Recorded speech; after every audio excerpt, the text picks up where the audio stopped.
luar sudah hujan, ucap Yuparti mengejutkan Mbok Mardiah yang sedang berdiam diri di pendopo pribadinya. Mbok Mardiah bergegas melangkah keluar dengan membawa ember hitam berukuran sedang.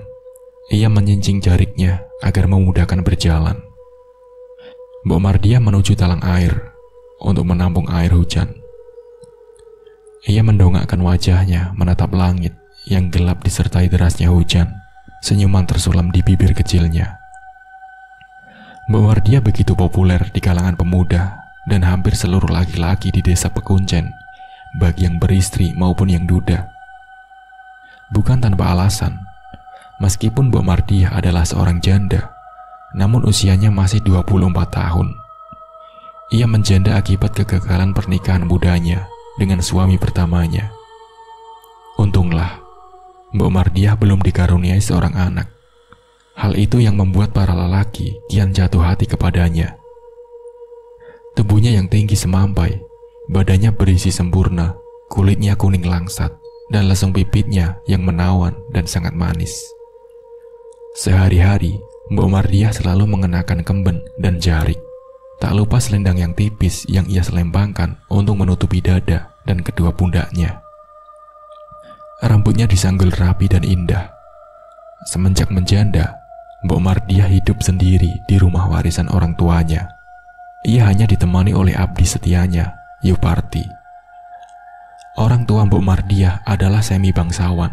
Tak heran jika rumah mereka besar dan mewah di zaman itu. Tanah miliknya pun ribuan hektar. Terlebih Mbok Mardiah adalah anak tunggal. Semua orang selalu terpana akan kecantikan dan hartanya. Tak terkecuali Ridwan, seorang pemuda berusia 23 tahun. Ia merupakan anak kepala desa. Karir Ridwan pun terbilang cukup cemerlang. Ia bekerja di sebuah kantor pos. Meskipun orang tuanya sering mencarikan jodoh yang tak kalah cantik dengan Mbok Mardiah, namun Ridwan justru sangat tergila-gila dengan Mbok Mardiah. Dia berkali-kali meminta orang tuanya untuk melamar Mbok Mardiah untuknya. Namun orang tuanya selalu menolak keras. "Nak, kamu itu bujang ganteng. Banyak yang mau sama kamu. Perempuan kan banyak. Kenapa harus sama janda?" bantah Pak Mingan, ayah Ridwan, sekaligus kepala desa. Namun, Ridwan kian hari kian memberontak. Ia tak segan melawan kedua orang tuanya untuk bisa mendapatkan keinginannya. Akhirnya, Pak Mingan menyerah dengan sikap Ridwan yang semakin semena-mena. Ia menuruti kemauan Ridwan untuk melamar Mbok Mardiah, dan Mbok Mardiah menerima lamaran Ridwan. Tak lama setelah itu, mereka pun menikah. Namun, dengan Mbok Mardiah sudah menikah dengan Ridwan, sama sekali tidak menyurutkan para lelaki untuk menggoda Mbok Mardiah. Ridwan seringkali cemburu. Akhirnya, ia melarang Mbok Mardiah keluar rumah sendirian tanpa dirinya. Mbok Mardiah pun menuruti kemauan Ridwan. Ia sebenarnya istri yang taat dan penurut. Itu membuat Ridwan semakin menyayanginya. 1 tahun pernikahan, mereka belum juga dikaruniai seorang anak. Hingga muncul gosip warga bahwa mungkin Mbok Mardiah mengalami mandul, tidak bisa punya anak. Karena di pernikahan pertamanya tak kunjung punya anak, padahal sudah berjalan 6 tahun. Namun gosip tersebut ditepis jauh-jauh oleh Ridwan, yang tidak terima dengan dugaan-dugaan warga terhadap istrinya. Akhirnya, 4 bulan kemudian, ada kabar gembira dari Mbok Mardiah. Ia hamil anak pertamanya. Ridwan langsung memberi woro-woro kepada setiap orang yang ia temui di jalan bahwa istrinya hamil. Warga pun turut senang mendengar kabar baik tersebut. Ridwan dan Mbok Mardiah sering terlihat berjalan-jalan keliling desa di pagi dan sore hari. Keduanya nampak sangat bahagia. 9 bulan kemudian, Mbok Mardiah melahirkan. Ridwan memanggil seorang dukun beranak. Beberapa tetangga datang ingin menyaksikan anak Mbok Mardiah. Ridwan pun mempersilahkan dengan senang hati. Mereka semua menunggu di ruang tamu selama prosesi lahiran berlangsung. 30 menit kemudian, suara tangis bayi pun terdengar. Gubrak! Tiba-tiba, Mbah Jum, si dukun beranak keluar dari kamar Mbok Mardiah dengan terburu-buru dan dengan wajah ketakutan. Ia menunjukkan dengan jari telunjuknya ke arah dalam kamar. "Itu bayi setan. Bayi seperti itu jangan dibiarkan hidup. Bayi itu harus mati," ujar Mbah Jum gelagapan. Ia kemudian bergegas keluar, yang disusul oleh Ridwan sambil memanggil-manggil nama Mbah Jum. "Mbah, kembalilah ke sini. Sampean harus tanggung jawab. Ini semua salahmu," umpat Ridwan masih mengejar Mbah Jum. Warga yang menyaksikan hanya terdiam kaku, bingung dengan apa yang sedang terjadi. Tak berselang lama, Ridwan kembali masuk dan salah satu warga bernama Bu Rusti memberanikan diri untuk bertanya, "Kenapa sih Mas Ridwan? Ada apa?" Namun Ridwan tak menghiraukannya. Ia segera masuk ke kamar dengan wajah penuh amarah. Bu Rusti dan warga lain mencoba mengikuti ke kamar. Dan alangkah terkejutnya mereka bahwa bayi yang dilahirkan Mbok Mardiah dalam keadaan mengidap kelainan langka. Jika menurut bahasa medis disebut sisilopia. Namun zaman itu belum ada istilah medis. Jika ada yang belum tahu apa itu siklopia, siklopia adalah cacat lahir yang membuat bayi memiliki satu mata di area yang biasanya ditempati oleh akar hidung. Satu mata adalah hasil dari soket orbital yang tidak terbentuk dengan benar di dalam rahim. Siklopia adalah salah satu bentuk cacat lahir paling langka. Bayi yang lahir dengan kondisi ini sering meninggal beberapa saat setelah lahir. Namun, tidak ada raut kesedihan di wajah Mbok Mardiah mengetahui bayinya lahir dalam kondisi cacat. Ridwan segera membubarkan warga dan mengusir dari rumah mereka. Sekembalinya Ridwan ke kamar, terlihat Mbok Mardiah tengah memakan bayinya sendiri hidup-hidup. Ridwan yang melihat hal tersebut tidak begitu kaget.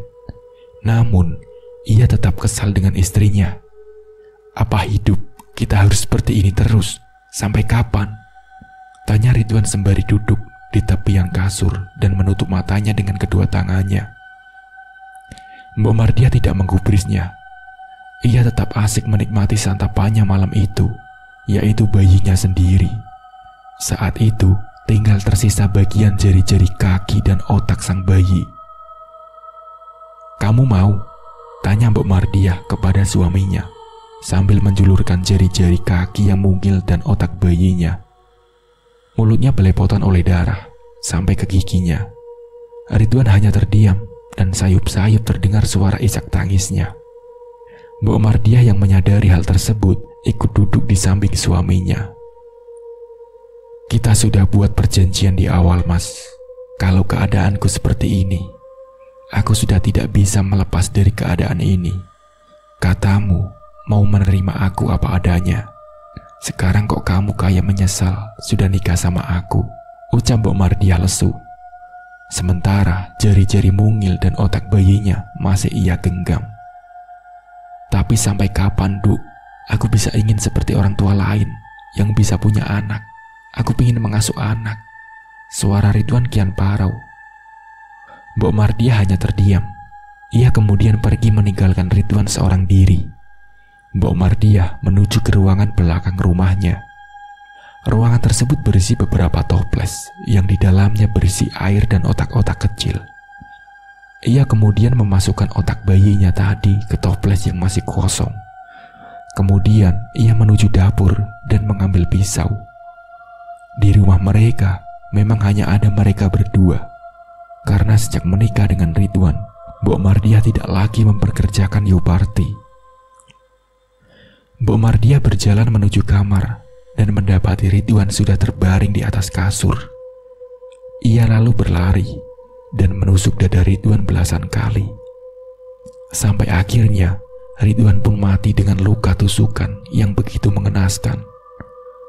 Mbok Mardiah kemudian tertawa puas menyaksikan dirinya telah membunuh suaminya.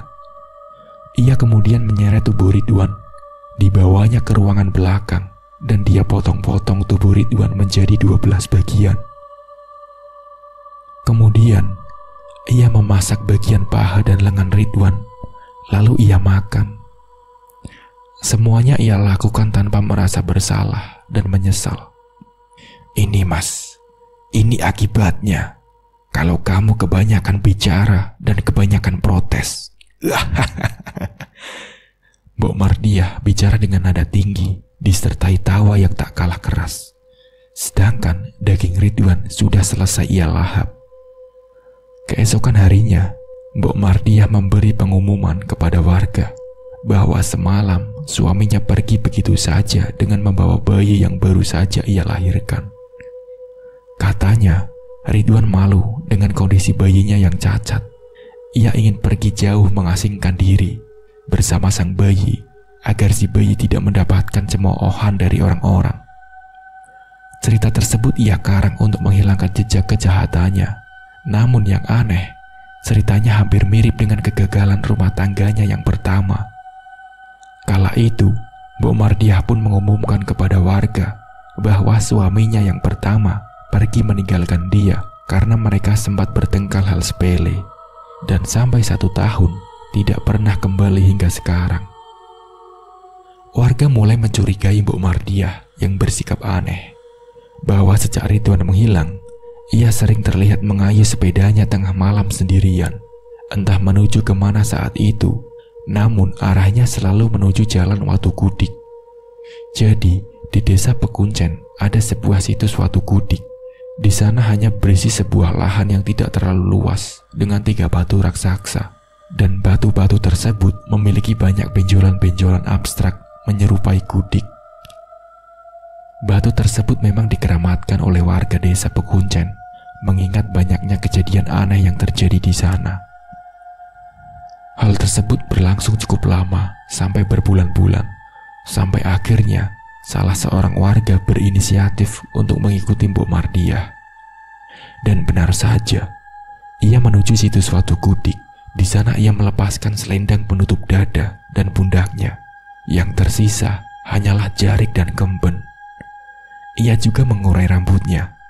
Kemudian ia mulai bersimpuh di depan salah satu batu yang terbesar. Entah apa yang dia lakukan, namun dia berdiam diri dengan posisi itu dengan cukup lama. Lalu beberapa saat kemudian, sayup-sayup angin yang sangat-sangat dingin menerpa tempat itu, disertai dengan suara petir yang menggelegar. Hujan deras pun turun. Dan saat itulah Mbok Mardiah tertawa-tawa kegirangan sambil menengadahkan wajahnya ke langit. Ia juga melompat-lompat seperti anak kecil. Warga yang melihat hal tersebut merasa ngeri dengan pemandangan itu. Ia bergegas pulang sebelum Mbok Mardiah menyadari keberadaannya. Berita itu pun menyebar cepat.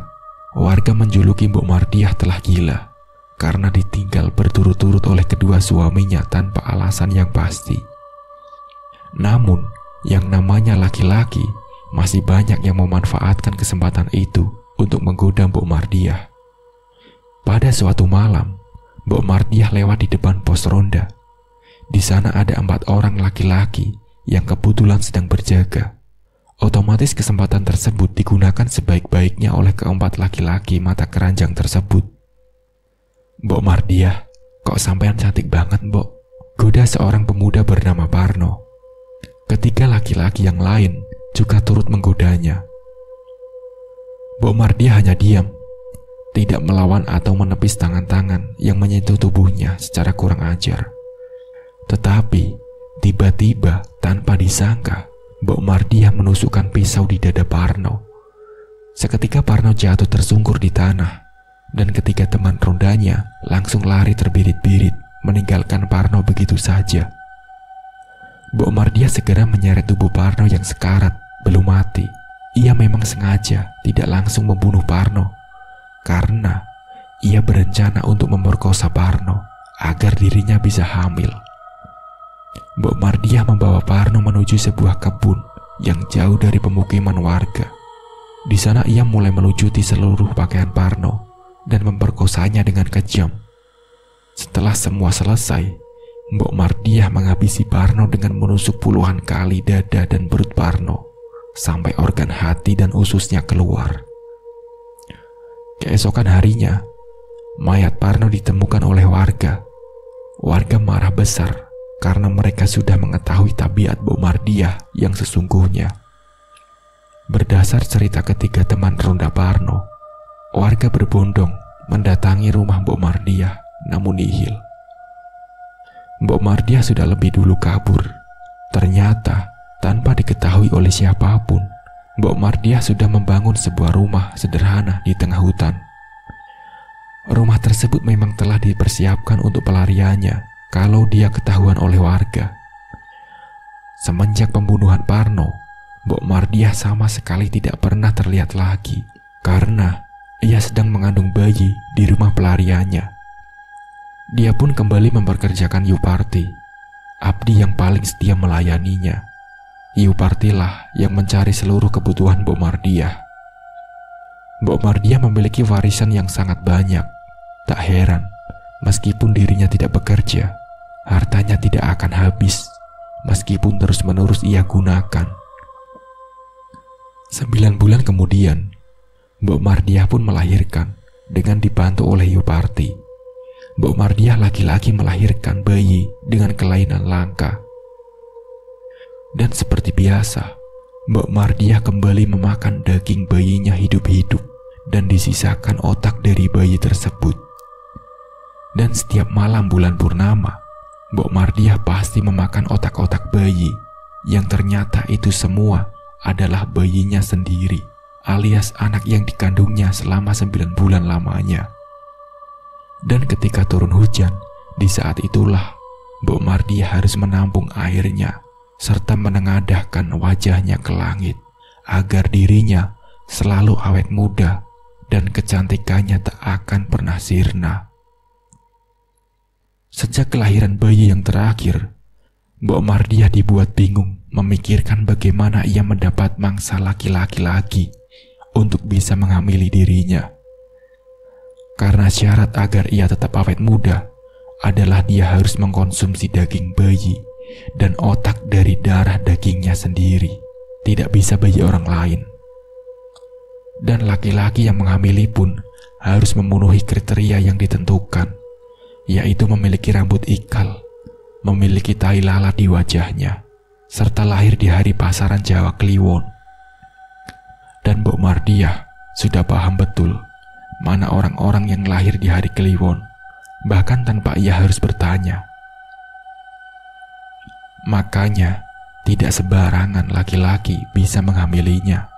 Mbok Mardiah tidak mungkin kembali ke desa Pekuncen karena namanya sudah dicap buruk di sana.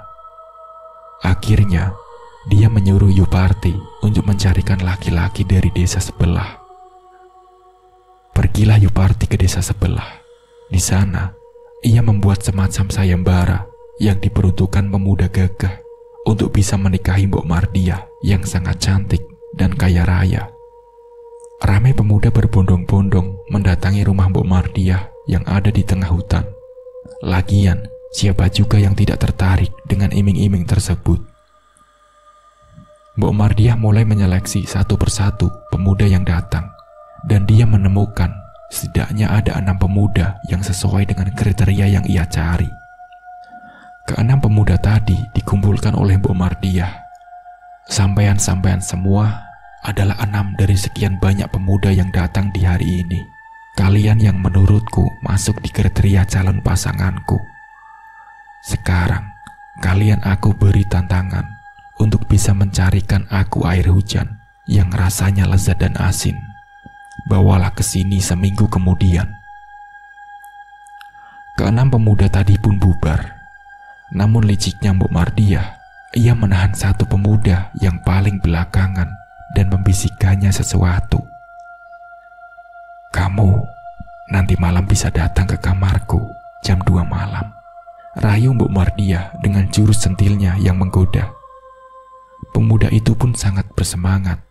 Tepat jam 2 malam, pemuda itu mengetuk jendela kamar Mbok Mardiah. Mbok Mardiah pun mempersilahkan ia masuk, dan mereka mulai melakukan hubungan terlarang. Menjelang subuh, pemuda tersebut pamit hendak pulang. Namun, ketika ia sedang merapikan bajunya, Mbok Mardiah menusuknya dari belakang. Pemuda tadi langsung terkapar dengan darah yang mengalir deras di lantai kamar Mbok Mardiah. Ia pun mati seketika itu juga. Seperti korban-korban sebelumnya, Mbok Mardiah memotong-motong tubuh pemuda itu menjadi beberapa bagian, dan sebagian dagingnya ia makan. Seminggu kemudian, kelima pemuda yang tersisa datang ke rumah Mbok Mardiah dengan membawakannya air hujan. Mbok Mardiah mencicipi satu persatu air hujan dalam ember mereka, dan ternyata tak ada satupun air hujan yang menurutnya lezat dan asin sesuai permintaannya. Mbok Mardiah tiba-tiba saja murka. Dia mengambil pisau di dapur dan langsung menusuk-nusuk kelima pemuda tadi.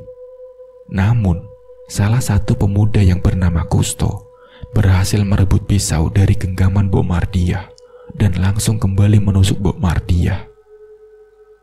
Terjadi pertengkaran berdarah di sana.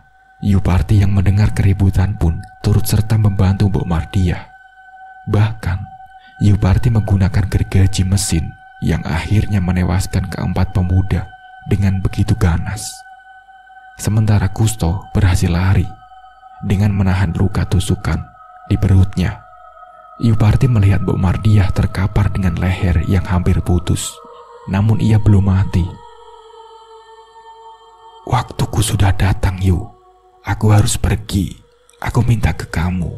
Semua rumah, tanah, hartaku, kamu simpan untuk dirimu dan anak cucumu," ucap Mbok Mardiah di akhir hayatnya. Tak berselang lama, ia menghembuskan nafas terakhir. Sementara Kusto telah sampai di desa Pekuncen. Di sana ia diberi pertolongan warga dan menceritakan apa yang telah terjadi pada dirinya dan kelima pemuda lain. "Perempuan bajingan, ternyata yang selama ini kita cari bersembunyi di hutan sana. Sekarang kita harus ke sana untuk memusnahkan perempuan itu," teriak salah satu warga yang terlihat sangat murka.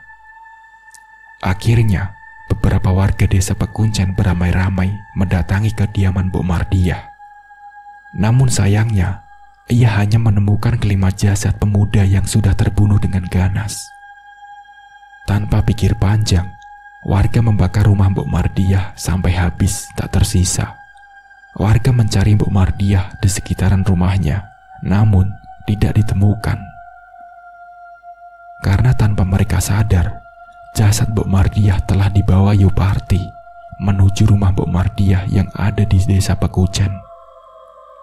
Di rumah Mbok Mardiah, Yuparti membaringkan Mbok Mardiah di pendopo pribadinya. Karena cinta dan abdinya yang setia, Yuparti merasa sangat bersedih dan kehilangan Mbok Mardiah.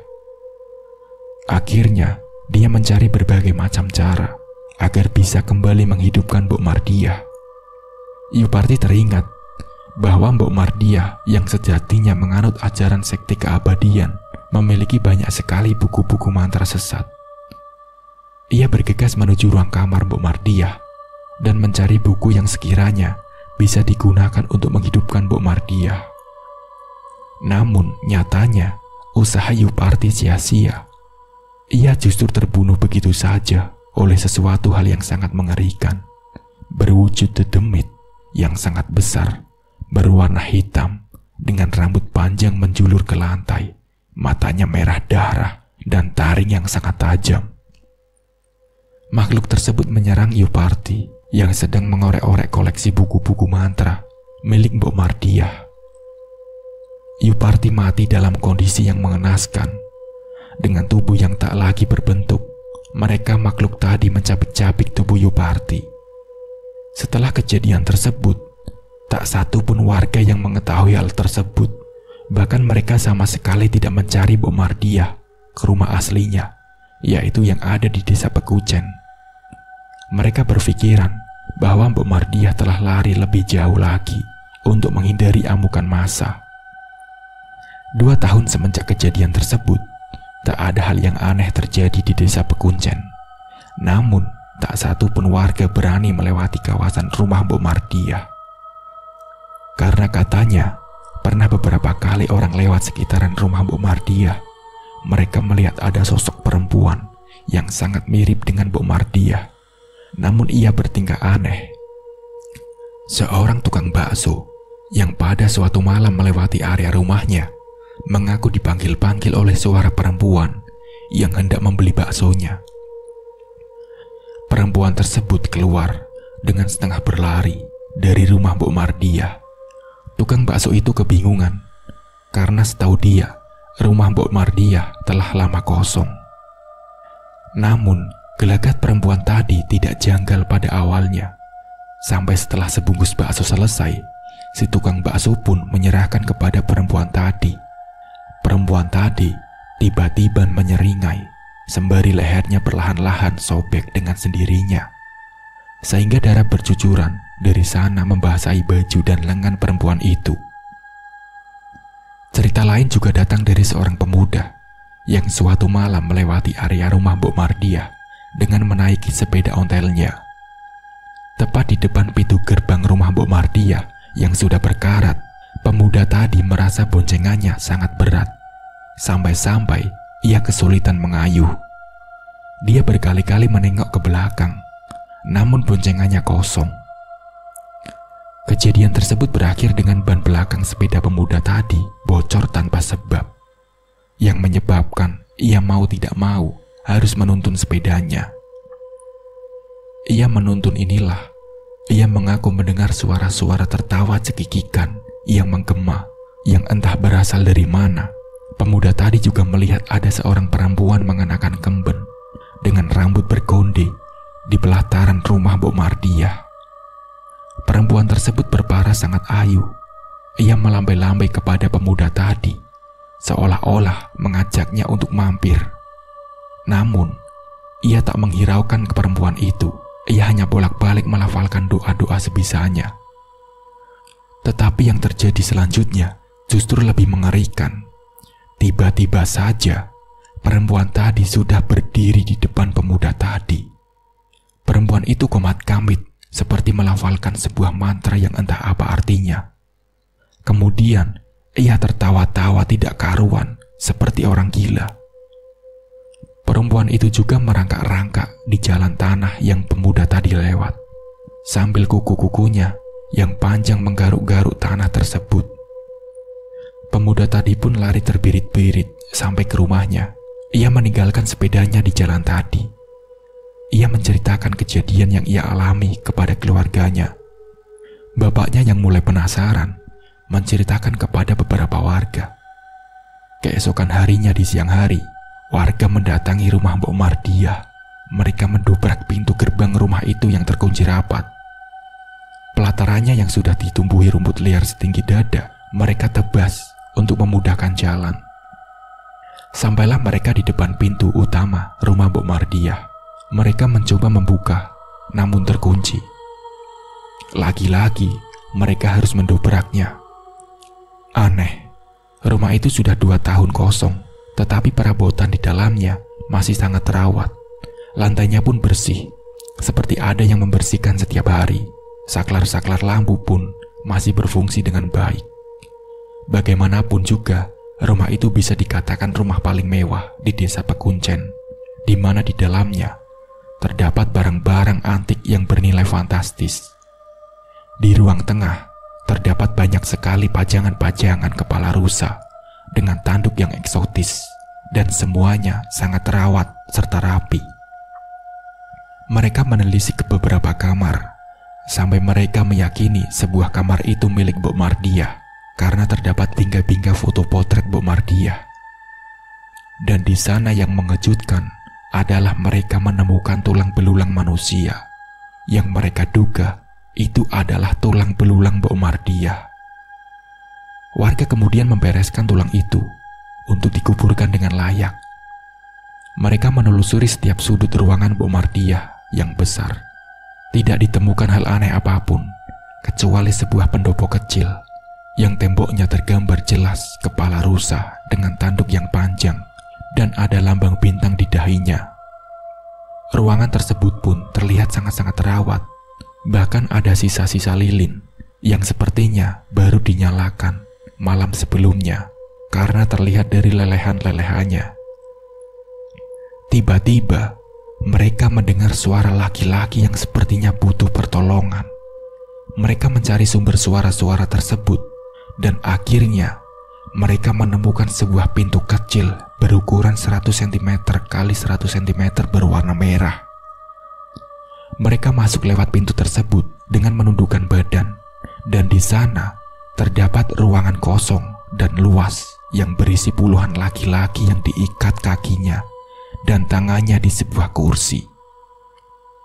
Mulutnya telah disobek sisi kanan dan kiri sampai mendekati ujung telinga, dan terdapat tali yang menyumpal mulut-mulut mereka. Betapa mengerikan dan menyedihkan suasana di dalam ruangan tersebut. Mereka mengeram-eram meminta pertolongan. Warga bergegas membuka satu persatu ikatan tali di tangan-tangan mereka, yang ternyata tali tersebut terikat dengan sangat erat. Kemudian, mereka dikejutkan dengan suara deritan pintu lain di ruangan tersebut. Di sanalah mereka melihat sosok Mbok Mardiah keluar dengan wajah yang sangat murka. Namun anehnya, Mbok Mardiah kian terlihat cantik dan muda. Wajahnya, kemolekan tubuhnya, seperti tidak pernah lekang oleh waktu. Warga dibuat termenung sejenak, kemudian kembali tersadar ketika para laki-laki yang diikat mulai meronta-ronta, minta dilepaskan. Namun, sayang, Mbok Mardiah telah membawa sebuah gergaji mesin di tangannya. Ia membabi buta, hendak menyerang satu persatu warga yang ada di sana. Beberapa warga telah berhasil ia bunuh, dan yang lain berhasil kabur melalui jendela. Warga yang berhasil selamat tanpa berpikir panjang segera mengumpulkan daun-daun pisang kering di sekitaran rumah Mbok Mardiah, lalu mereka pun membakarnya. Api melalap hebat hanya dalam waktu yang cepat, karena rumah Mbok Mardiah ini memiliki halaman depan belakang, samping kanan dan kiri yang luas dan banyak pepohonan, jadi sangat memudahkan api menjalar.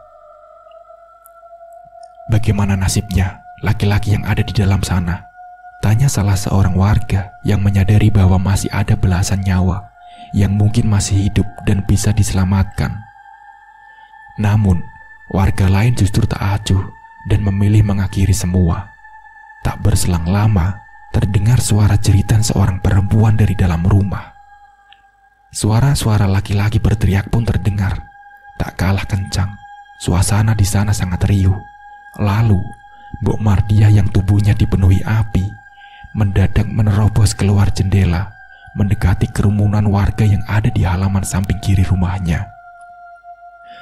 Mbok Mardiah setengah berlari dengan menyeret kaki kanannya yang sudah hangus terlelap api. Separuh wajahnya pun telah hancur dan tulang-tulangnya sedikit meleleh. Namun anehnya, dia tetap belum mati. Bahkan dirinya masih mampu membawa sebuah parang di tangan kanannya. Ia berniat untuk menghabisi warga di sana. Namun, tiba-tiba turun hujan dengan begitu derasnya.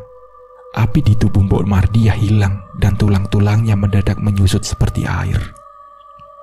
Terjatuh di tanah begitu saja, menjadi tubuh yang tak berbentuk, yang tersisa hanya semacam genangan minyak. Warga khawatir Mbok Mardiah akan bangkit lagi. Mereka melihat sebuah bayangan seperti asap hitam tebal keluar dari bekas tubuh Mbok Mardiah. Asap itu memiliki mata merah darah dengan taring yang tajam. Makhluk itu menyeringai ke arah warga sebelum disusul tawa mengejek. Kemudian, sosok tadi berlalu dan lenyap begitu saja diguyur air hujan. Setelah menunggu cukup lama, warga benar-benar memastikan bahwa Mbok Mardiah telah benar-benar lenyap. Dan setelah mereka yakin, mereka berlanjut menuju puing-puing rumah Mbok Mardiah. Tepatnya di ruangan tempat penyekapan para laki-laki yang tak dikenal tadi. Mereka telah hangus terbakar dengan tangan dan kaki yang masih terikat di kursi. Beberapa warga yang telah terbunuh oleh Mbok Mardiah pun bergelimpangan di lantai, dan tubuh yang hitam tak berbentuk. Mereka pun berbondong mengeluarkan jasad korban satu persatu untuk dikuburkan dengan layak. Sampai saat ini, cerita tentang Mbok Mardiah masih teringat jelas menjadi dongeng turun-temurun, dari mulut ke mulut. Biasanya digunakan para orang tua untuk menakut-nakuti anaknya yang agar tidak bandel. Kalau bandel, nanti diculik Mbok Mardiah. Sedangkan rumah Mbok Mardiah hanya tersisa puing-puing saja.